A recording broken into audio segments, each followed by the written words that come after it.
Sadly, and again so quickly, we're back at yet another Elon Musk-created debate. In his fascinating own twist on dynamic leadership, Musk issued a tantrum described as a policy: return to the office as of Monday or consider yourself fired. Is this an effective new school of leadership that everyone should embrace? And more importantly, will any workers comply?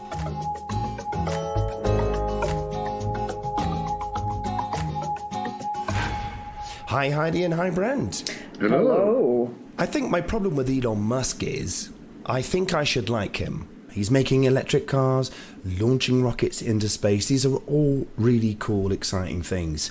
But one minute he's saying he's concerned that we're killing the planet, but then he said he'll vote Republican, the party that couldn't give two hoots about the environment, which of course then just makes him sound like another one of those rich, self-centered types that doesn't want to pay tax.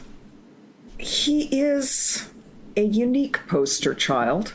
I think one of the things that might well apply to him is the statement of a broken clock is right twice a day. Right. He has his moments of value and insight.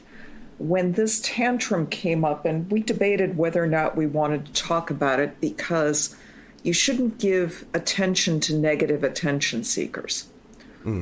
But it just about screams like one of those flashing, trashy ads on the internet for one quick tip to lose all your good staff.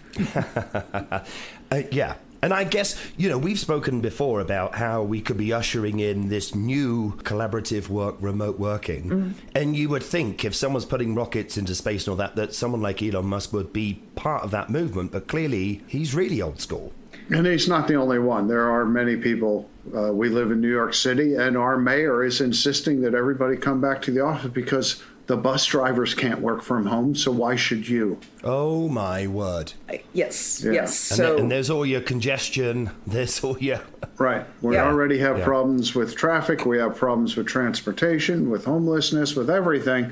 And yet you want to bring 750,000 people into the city every day just so they can sit in your office that uses energy and pushes the grid.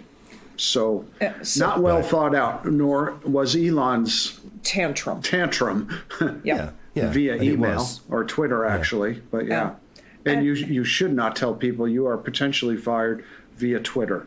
Yeah. No. Policy is not Twitterfied. And we spent quite a bit of time looking at this, and it's sort of like the dog pooping on the carpet. We looked at this, and to your point, you can have a very interesting discussion about him around leadership. Right. He has been reinforced by success, so he believes that everything he does is going to be successful. And he lacks reflection as a leader. That's a valid conversation to have. We were looking at, however, in the generalizable. So you pull a stunt like this, what does that do to the people in your organization? Because we think that's a factor in this that's worth reflecting on. Then the newest piece that just came out was Elon decided to do this because, among other things, he wants to reduce staffing by 10%, which... Oh, great to go to work today then, everyone. Yeah, my question, of course, then, as a sarcastic consultant, would be, so which 10% do you think you're going to get rid of? Are those bottom-performing people going to lose? No. No. Everyone heading out the door is going to be a top performer who knows they can get a better job someplace else. And, time and time again, we've spoken about how to nurture that relationship with employees, to get the best from them, to get them invested in what you're trying to collectively do within the organization. There are a lot of companies coming up now in the EV world. As with all of the knowledge in Silicon Valley, there's going to be a knowledge pool in the EV world that other people are going to want to desperately tap into.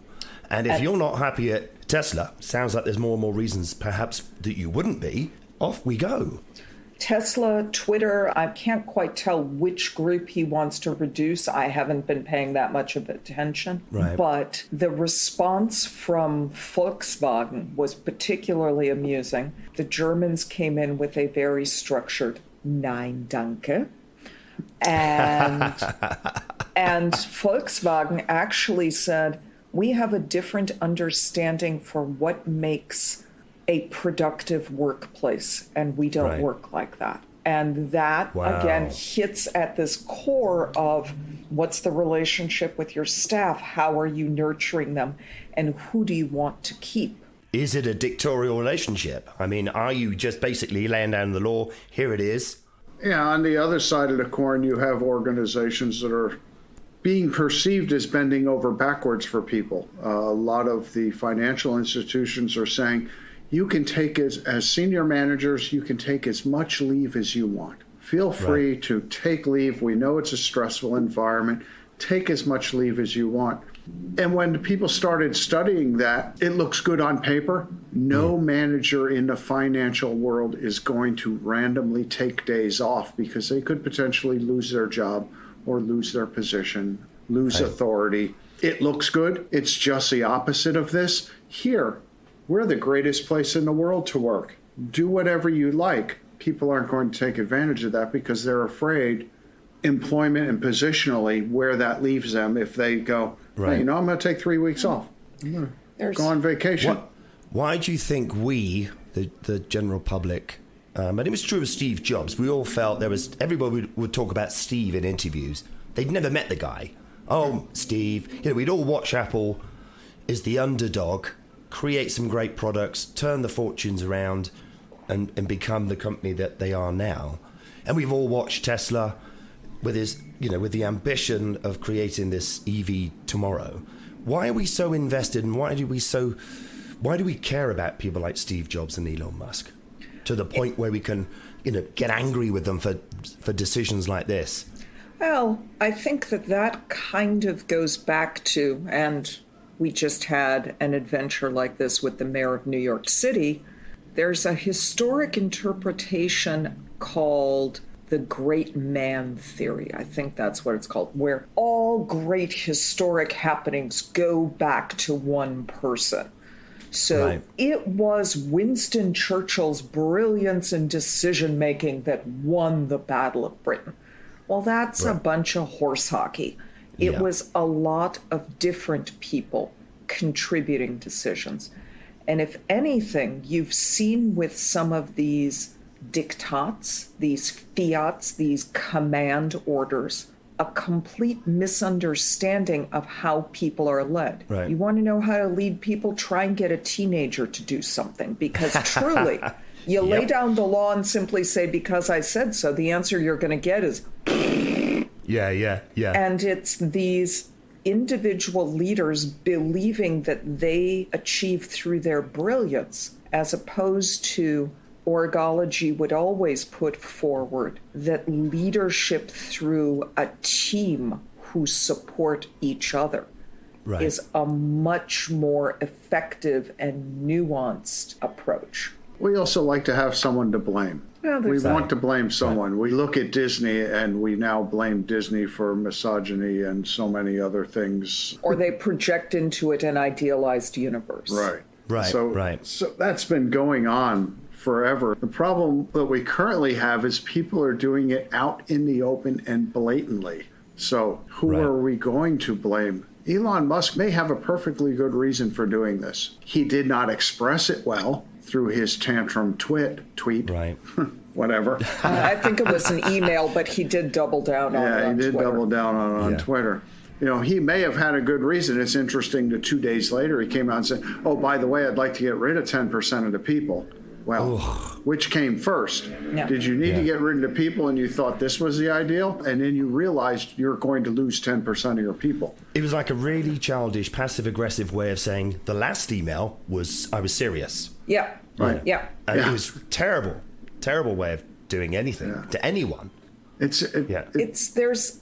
I found it interesting, and I think that this would be one of my last teasing outs on this topic. And just as Elon Musk came out with this tantrum. Same day, the mayor of New York said, we need people back in the office. And you used the word relationship before, and there's a lot of interesting research on relationships. And one of the 4 horsemen of the apocalypse, the biggest indicator that a relationship will break down, is contempt. Yeah. And when you look at these behaviors with the word contempt in the front of your mind, you're essentially telling every employee, well, you've been busting your butt to work from home for 2 years during this pandemic, but I don't think anything you did was good. Now get your butt back in the office. It's contempt. And that will absolutely, it destroys an interpersonal one-on-one relationship. Yeah. And it fully destroys the culture of an office. And you're left with only those people who can't find someplace better to go. Well, I mean, you should be grateful no one's in the office hanging around the water cooler at the moment, because we know the topic of what the topic of conversation would be. Yeah. Yeah, they're probably all talking about, where did you find a new job? Yeah. Who have you applied to? What have you seen? Yeah. Yeah.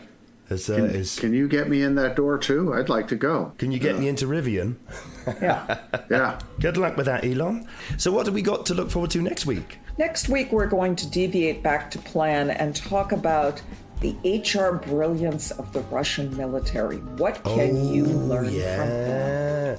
I forgot. We've skipped that, haven't we? Yep. Yes. Yeah. Elon got in the way. Yes. Elon's always getting in the way. Yes. I look forward to seeing you next week. Thanks so much. All right. Talk soon. Talk soon.